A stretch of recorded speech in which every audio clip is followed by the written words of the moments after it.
जय श्री राम। नमो नारायण। कब है देवशयनी यानी कि देवपौडी ग्यारस। देवपौडी ग्यारस के साथ भगवान विष्णु 4 मास के लिए योग निद्रा में चले जाएंगे। देवशयनी एकादशी का व्रत, सही तिथि और मुहूर्त और उसका महत्व मैं आपको बता रहा हूँ कि हिंदू धर्म में हर मास पड़ने वाली एकादशी का अपना अपना महत्व है। वैसे ही आषाढ़ मास के शुक्ल पक्ष में पड़ने वाली एकादशी को देवशयनी एकादशी कहा जाता है। इस एकादशी को सबसे महत्वपूर्ण एकादशी में से एक माना जाता है। क्योंकि इस दिन से ही भगवान विष्णु सृष्टि के संचार का कार्यभार भगवान शिव जी को सौंपकर योग निद्रा में चले जाएंगे। करीब 4 महीने तक इसी अवस्था में रहेंगे, जिसे चातुर्मास कहा जाता है। इस दौरान किसी भी तरह के मांगलिक कार्यों को करने की मनाही होती है। देवशयनी एकादशी को आषाढ़ी एकादशी, पद्मा एकादशी, हरिशयनी एकादशी के नाम से भी जाना जाता है। इस दौरान भगवान विष्णु की विधिवत पूजा करने के साथ व्रत रखने का भी महत्व है। इस दिन पूजा करने के साथ व्रत रखने से साधक हर एक दुख और दर्द से निजात मिल जाती है और सुख और समृद्धि की प्राप्ति होती है। तो मैं आपको बताता हूँ कि तिथि और मुहूर्त के बारे में। आषाढ़ मास के शुक्ल पक्ष की एकादशी 5 जुलाई शाम को 6:58 से आरंभ हो रही है, जो 6 जुलाई रात को 9:14 तक रहेगी। ऐसे में उदया तिथि के हिसाब से देवशयनी एकादशी का व्रत 6 जुलाई 2025 को रखा जाएगा।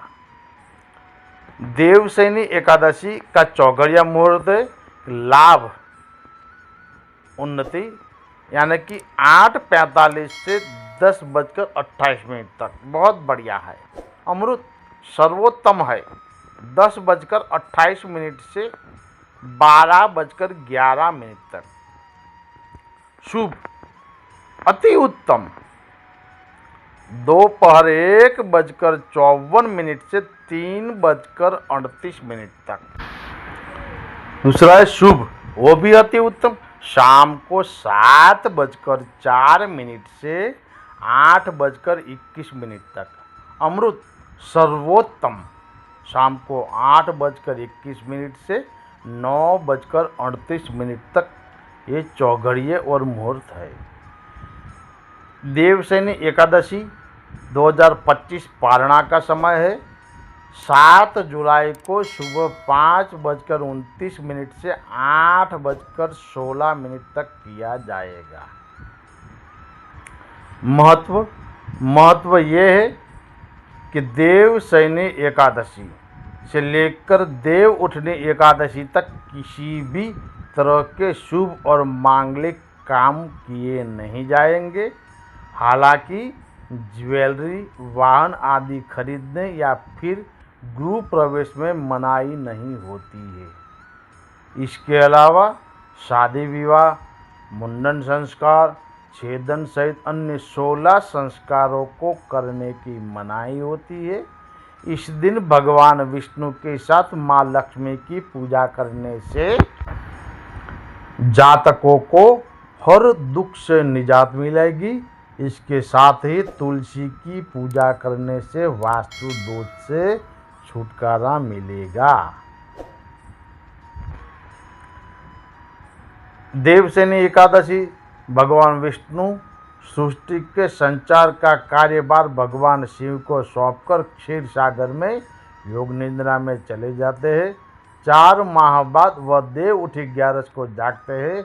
इस अवधि को चातुर्मास कहा जाता है।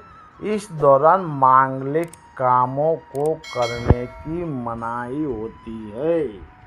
जय श्री राम। नमो नारायण। हर हर महादेव।